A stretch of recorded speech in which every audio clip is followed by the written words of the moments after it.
Since the dawn of man, designers have walked the face of the earth under many aliases. Many have seen them, but few know who they truly are. But what is the truth really? Do we really know? Will we ever know? Are designers being designed? Let's start at the beginning. What is information design? This is, it's too complicated to explain, alright? But this is what I've heard. They all look alike, really, like commercial hipsters.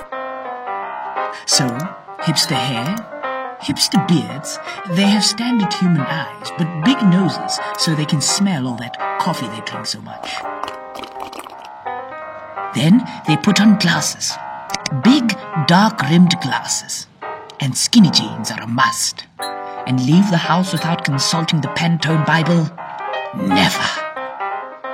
What else? Graphic tees, Macs, and headphones. Huge headphones. Are they religious? Of course. Catholic, Presbyterian, Jewish? No.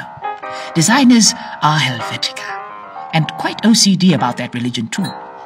They always use Photoshop. Actually, they only use Photoshop.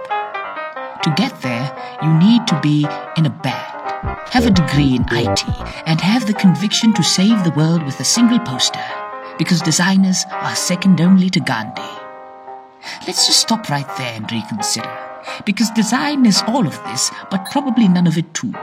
Design is about taking all these little things and turning them into one simple